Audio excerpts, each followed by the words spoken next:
Every one of these people write my check. Every one of them do. I try to spend as much time as I can with them, and if we don't rise to the occasion all the time, I feel like I failed. On set was incredible. I didn't actually work with any stuntmen on the set. We would love to. We just need the leads. So anybody out there, if you've got any leads for us, you can email us. 4.5 years. How do I look, Danny? Hot. I've sat on these things before, but I've never actually ridden one. Oh! The morning of March 12th, 2025, numerous major news outlets simultaneously reported Mike Wolfe, the prominent face of the reality television show American Pickers, had been sentenced to life imprisonment. The charges sounded like the plot of a high-stakes thriller: transnational artifact smuggling, concealed in evidence related to the death of a renowned historian, and manipulating the antique auction market worth tens of millions of dollars. To millions of viewers, Mike Wolfe had always embodied the image of a heritage enthusiast traversing across America to rediscover objects that carried the soul of time. But the truth revealed during a 46-day trial painted a different portrait: a cold, calculating man with covert ties to clandestine antiquities trafficking rings from the Middle East and Europe. The story began on June 17, 2023, when police in Bloomington, Indiana received a call from a neighbor reporting a strange odor emanating from the basement of Professor Harold Clemens's house, a retired historian who had taught at the University of Chicago and specialized in Civil War-era artifacts. When authorities broke in, they found Clemens deceased, lying on his back with his right hand clutching a small object, a silver pocket watch engraved with faint but readable words, RK 1887, for honor not glory. At first glance, it seemed to be the natural death of an elderly man living alone. But that watch was something that should not have been there. Just a week later, the Savannah National Museum issued an internal memo that was soon leaked. The watch had once been part of the Battlefield Heritage Collection, which had gone missing in 2019 during an unexplained storage transfer. The incident had never been made public.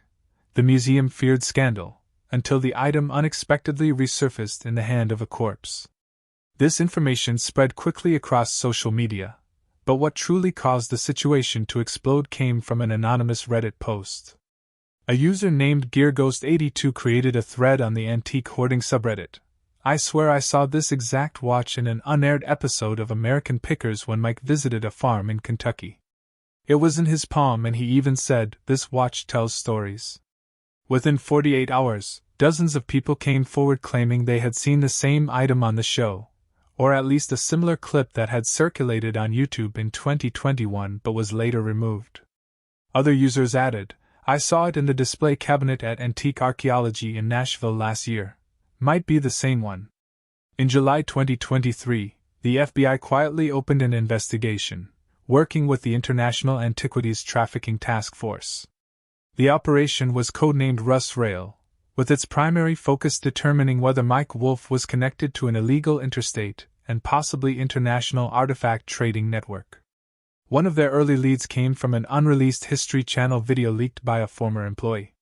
In the 14-minute footage, Mike Wolfe is seen negotiating the purchase of a set of military pocket watches from an unidentified man inside a warehouse near Paducah, Kentucky. "By Elgin, yeah, it's an American manufacturer." Mike's voice in the video includes a line, "I know this piece went through the hands of an officer. It definitely has historical value. I won't ask where you got it." What raised further suspicion was that the connection between Harold Clemens and Mike Wolfe wasn't entirely non-existent. In 2017, Clemens made a brief appearance at a televised regional symposium on object history. In his introduction, he made a cryptic remark: "Some artifacts should never be for sale. They carry pain no amount of money can buy." An internal email from Clemens's computer recovered after his death revealed deeper suspicions. In a message to a close friend, he wrote, "I believe I've uncovered a chain of illicit transactions originating from a well-known television figure. I'm debating whether to alert the federal authorities." That email was sent 3 days before his death. Though police found no signs of assault, the forensic report indicated a small contusion on the back of Clemens's head, possibly from a fall or from impact before losing consciousness. No one was prosecuted for his death, but from that moment the investigation changed course. Mike Wolfe was officially placed under federal-level special surveillance, and that small watch, once a blurry detail, became the spark that forced an entire antiquing empire to face justice. Rust Trail, tracking the objects that never made it on air. Immediately after the silver pocket watch appeared beside Professor Harold Clemens' body, the federal investigative team began reviewing all aired episodes of American Pickers while also issuing formal requests for internal records from the History Channel and the show's production company. The FBI quickly discovered something unusual. From 2020 to 2023, more than 40 items acquired by Mike Wolfe and the show's crew never appeared on television. Some had been filmed with basic purchase receipts, but there was no clear record of where they went afterward. Among them was the very same fateful pocket watch. The covert investigation was codenamed Rust Rail, a reference to the path of tracing items buried in warehouses, basements, or perhaps even the underworld layers of the antique market. At first, the investigative team could not directly approach Mike Wolfe. Instead, they quietly trailed one of his backstage assistants, Craig Salinas, who had worked as a driver and primary transport handler for the production team. During a surveillance session lasting nearly 6 hours in southern Missouri, Salinas was recorded driving a van labeled Antique Archaeology to an abandoned warehouse, a location not listed in any official filming schedule. Local police were asked to assist by posing as a building safety inspection crew. There, they saw a series of sealed wooden crates containing 18th to 19th century items, including at least 3 objects identified by the FBI as reported stolen from a local museum in Georgia. A major turning point came when the investigation team obtained search warrants for 2 private storage facilities registered under a company called Time Vault Logistics LLC, a shell company in which Mike Wolfe held shares through 3 layers of financial intermediaries. In the first warehouse in Ohio, they discovered more than undocumented antiques ranging from Civil War-era revolvers and torn handwritten manuscripts to a nearly 1-meter-tall Egyptian deity statue carefully stored in a shockproof container. This statue, according to an internal report, matched one stolen from the Luxor Museum, Egypt, in 2011. Following the money trail, the FBI found that Mike Wolfe owned at least 5 small companies incorporated in tax havens such as Malta and the Cayman Islands. From 2016 to 2023, nearly $4.7 million USD had been moved between these companies through antique transactions, but none involved certified appraisers or reputable auction houses.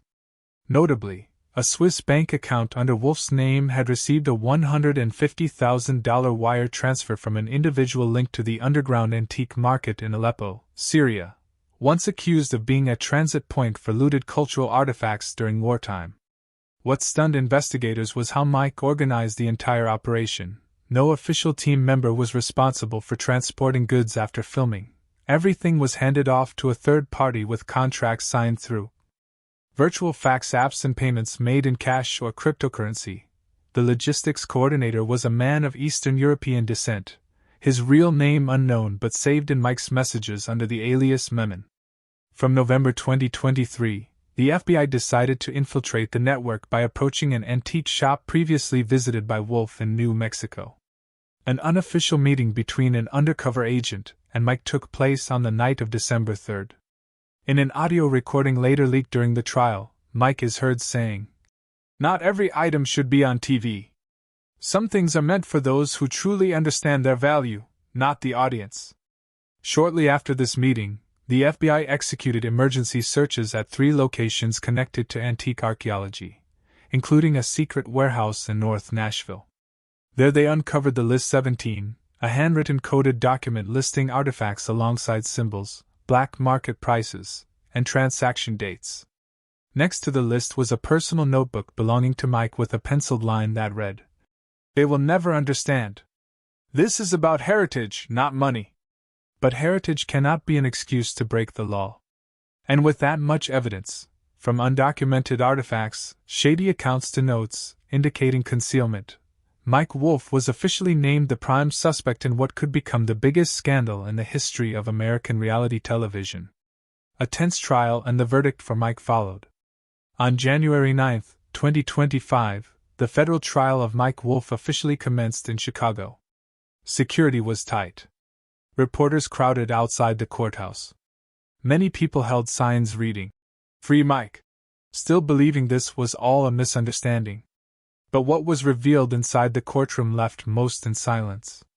The 39-page indictment listed 6 main charges, including illegal transportation of antiquities, international trafficking of cultural heritage, tax evasion, obstruction of justice, money laundering, and indirectly concealing evidence in a suspicious death.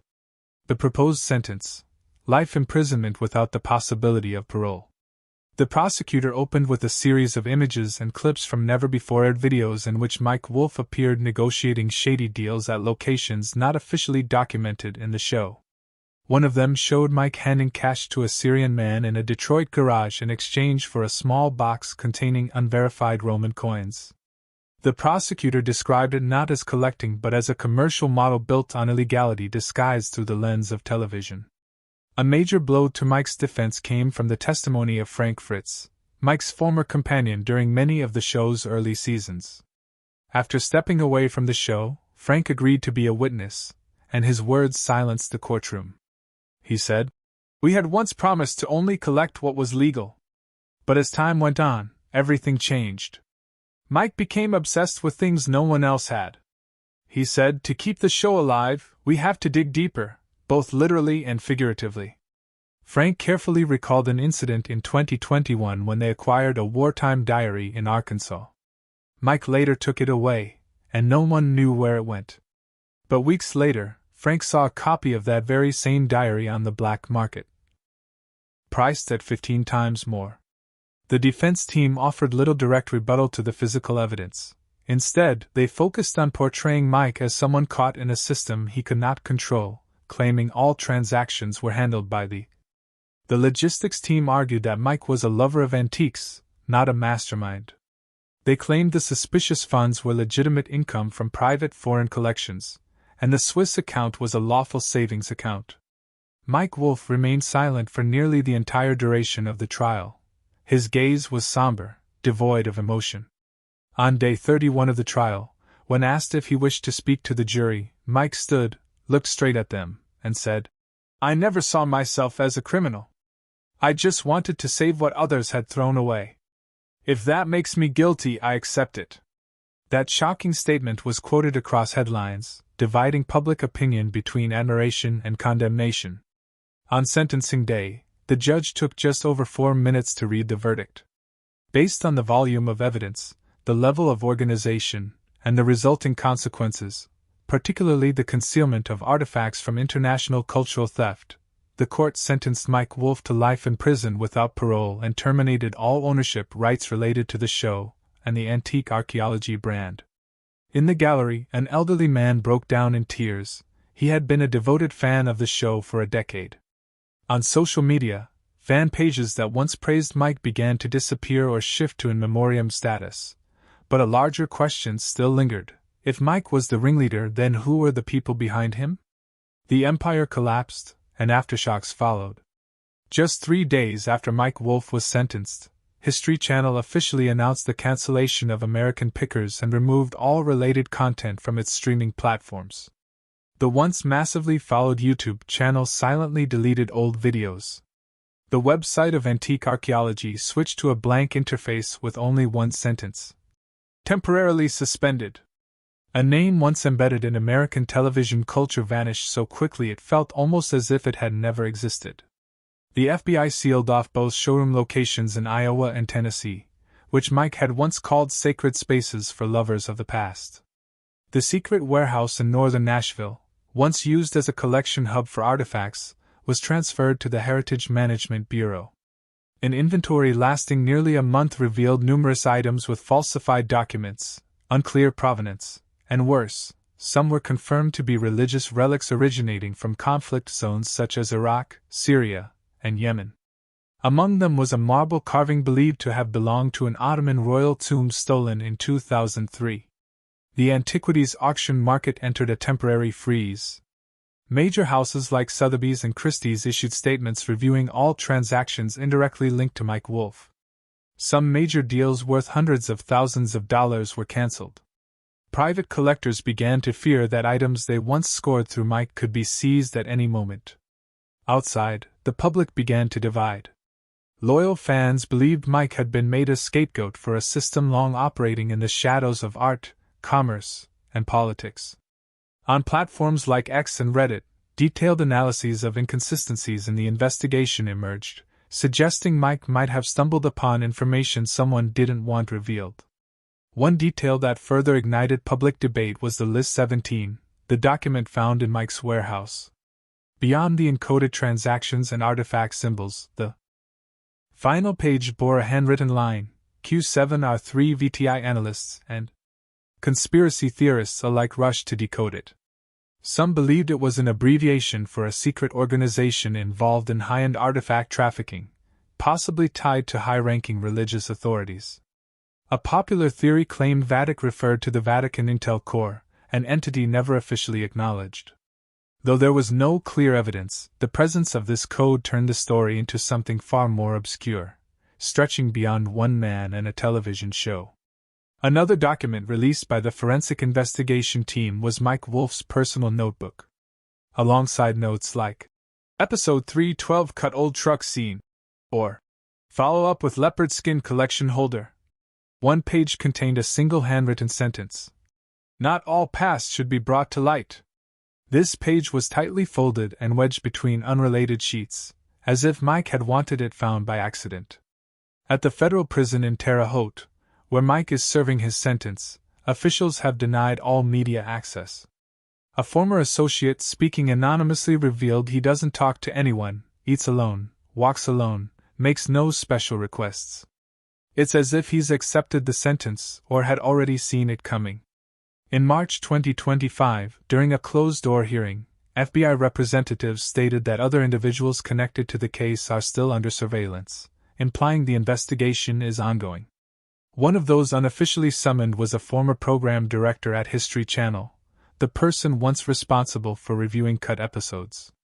No one knows whether certain footage was deleted, edited, or deliberately buried. To understand why it all came to this, one must return to the beginning. Before the camera lights, before the $1 million brand, back to where Mike Wolfe began. Mike Wolfe, the man behind the tragedy. Mike Wolfe was born in 1964 in Joliet, Illinois, into a poor working-class family, raised by a single mother with 2 siblings. They survived on hand-me-downs from neighbors. From a young age, Mike was fascinated by what others threw away. While his friends collected baseball cards, young Mike dug through the schoolyard dump to retrieve broken radios, old bikes, anything with gears. His favorite saying during those early years was, "If it's worthless to everyone else, it's even more worth keeping."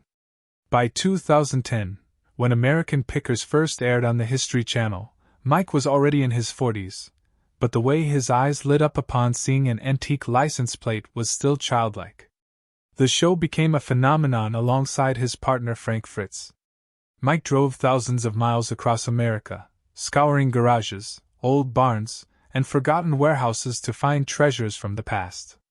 He was beloved not just for his knowledge but for the respect he showed sellers and the genuine passion he held for each object.